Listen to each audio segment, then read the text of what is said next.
दिवाळी आहे. हिंदू लोकांचा सगळ्यात मोठा सण आहे, म्हणजे आपला हा सगळ्यात मोठा सण आहे दिवाळी. दिवाळी फक्त एका दिवसाचा नाही, तर तो 4 ते 5 दिवसांचा सण आहे. लक्ष्मीपूजन हे 1 नोव्हेंबरला जरी असलं तरी दिवाळी सणाला सुरुवात ही 28 ऑक्टोबरलाच होणार आहे. 28 ऑक्टोबरला वसुबारस, त्यानंतर धनत्रयोदशी, नरक चतुर्दशी, लक्ष्मीपूजन, पाडवा, भाऊबीज असे आपलं हे दिवाळी सण आहे.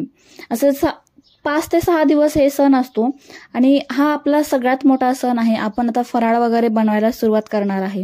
त्याचबरोबर ज्यांची घरसफाई झालेली नाही, म्हणजे घरात साफसफाई झाली नाही, ते आता साफसफाई देखील करत आहे. पण ज्यांनी घटस्थापनेच्या आधी साफसफाई केलेली आहे त्यांना काही गरज नसते, पण ज्यांची झाली नाही ते आता साफसफाई करत आहे. तर घरामध्ये लक्ष्मी माता येत असते आणि ह्या 5 ते 6 दिवसामध्ये लक्ष्मी मातेचा खूप जास्त प्रभाव असतो. त्यामुळे आपलं घर अतिशय स्वच्छ सुंदर असणं महत्वाचं आहे. कारण जे घर स्वच्छ असतं त्याच घरामध्ये लक्ष्मी येते. जर आपलं घर आपण व्यवस्थित आवरलेलं नाही, खूप घाण झालेलं आहे, तर अशा घरामध्ये लक्ष्मी येत नाही. त्यामुळे आपलं घर स्वच्छ असणं खूप महत्वाचं आहे.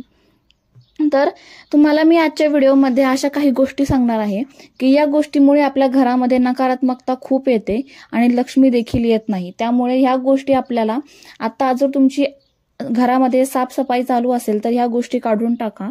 जर नसेल चालू किंवा ह्या गोष्टी असेल घरामध्ये तर ह्या तुम्हाला काढून टाकायच्या आहे. त्या गोष्टी कोणत्या आहेत ते तुम्हाला सांगते.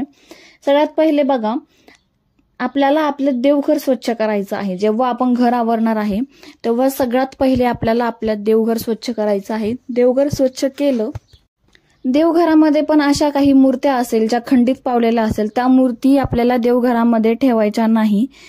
त्या मूर्ती आपल्याला त्याचं व्यवस्थित विसर्जन करायचं आहे. ग्रंथ असेल, फाटलेले वगैरे ग्रंथ असेल, त्यांचं देखील व्यवस्थित विसर्जन करायचं आहे. देवघर व्यवस्थित साफ करून घ्यायचं आहे. देवघरामध्ये जे देवांचे कपडे आहेत ते खूप जुने झालेले असेल, जीर्ण झालेलं असेल तर ते देखील आपल्याला टाकून द्यायचे आहे. जे चांगले आहे तेच आपल्याला ठेवायचे आहे. खराब वस्तू कोणत्याही देवघरामध्ये आपल्याला ठेवायच्या नाही. आता देवघर झाल्यानंतर महिलांचा अतिशय जिव्हाळ्याचा विषय तो असतो किचन, म्हणजे स्वयंपाकघर. आणि स्वयंपाकघरामध्ये प्रत्यक्षात अन्नपूर्णा देवी वावरत असते.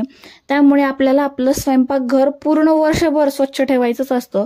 पण जॉब निमित्त किंवा काही कारणानिमित्त रोज स्वच्छ करणं आपण करतोच, पण खूप डीप मध्ये क्लिनिंग होत नाही. त्यामुळे आता डीप क्लिनिंग करायची असते.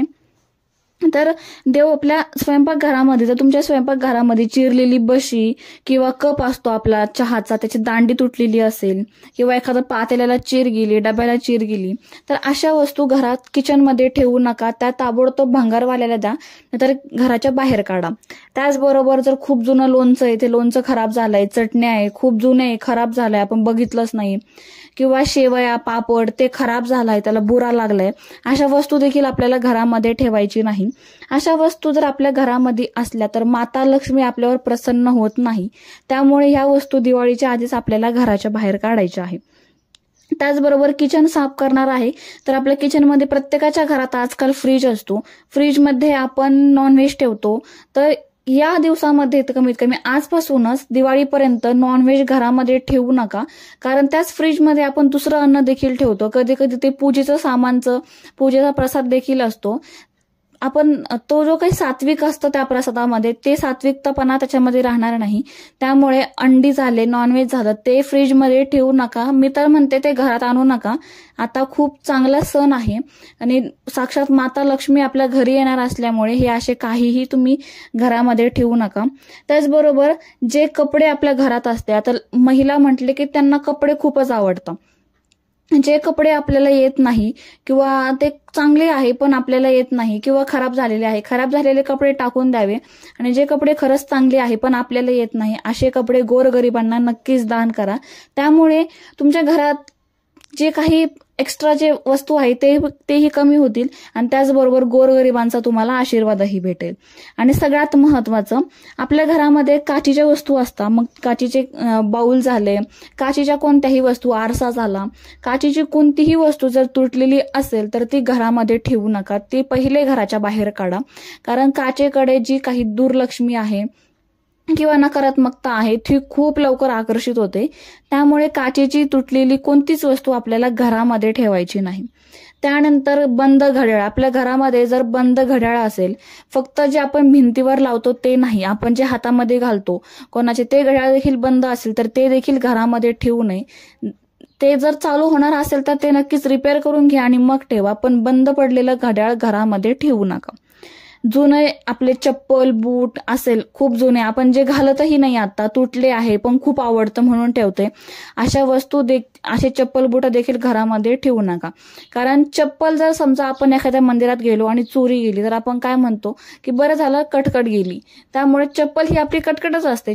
आपण चप्पल घालूनच सगळीकडे जातो, मग कोणती जागा चांगली असते कोणती वाईट असते. त्यामुळे जर चप्पल खराब वगैरे झालेली असेल तर ती नक्कीच घरात ठेवू नका. जी आपण यूज करतो तीच चप्पल घरामध्ये ठेवा.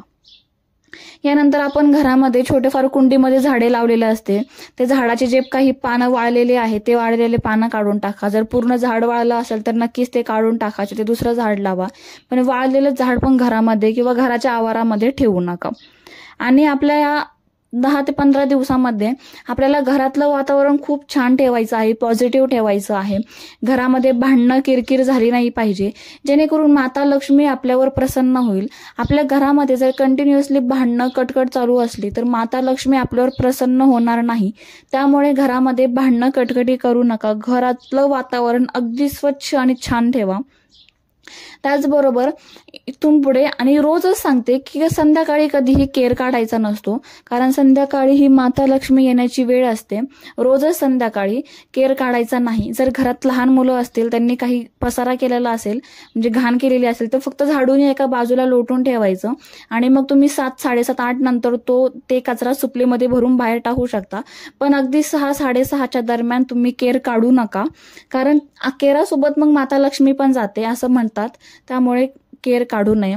त्यानंतर आपण हे 10-15 दिवस जेव्हा कधी फरची पुसणार आहे, त्या फरची पुसण्याच्या पाण्यामध्ये थोडंसं मीठ, गोमूत्र टाकून फरची पुसा, जेणेकरून घरामध्ये सकारात्मकता येईल, घरामध्ये प्रसन्न वाटेल आणि जे काही छोटे घरातले जीवजंतू असते ते देखील राहत नाही आणि घरामध्ये खूप पॉझिटिव्हिटी येते. घराच्या बाहेर रोज रांगोळी काढा, छोटी का होईना रांगोळी काढा. आपल्याला तुळशीसमोर रांगोळी काढा. रोज तुळशीला दिवा लावणे, हे अगदी असे छोटे छोटे कामं आहेत जे आपल्याला या 10 ते 15 दिवसामध्ये करायची आहे आणि खूप छोटे आहे, जेणेकरून त्याने आपल्यालाही प्रसन्न वाटते आणि माता लक्ष्मीही आपल्यावर प्रसन्न होते. त्यामुळे हे काम नक्की करा. आणि आपण फक्त गुरुवारी हळदी आणि गोमूत्राचं लेपन करतो उंबरठ्याला, तर तसं न करता आता आजपासूनच तुम्ही रोज उंबरठ्याला हळदी आणि गोमूत्राचं लेपन केलं तरीही चालेल. त्याने देखील माता लक्ष्मी प्रसन्न होऊन आकर्षित होते आपल्या घराकडे. त्यामुळे हे सगळं नक्की करा. तर अगदी छोटी अशी माहिती सांगायची होती, ती पण खूप महत्वाची माहिती आहे. नक्कीच मी ज्या ज्या गोष्टी सांगितल्या त्या लक्षात घ्या आणि नक्कीच त्या घरामध्ये ठेवू नका. जर व्हिडिओ आवडला असेल तर लाईक करा, शेअर करा. चॅनलवर नवीन असाल तर चॅनलला सबस्क्राईब करा. लवकरच भेटू आपण अशाच एका नवीन व्हिडिओमध्ये. श्री स्वामी समर्थ.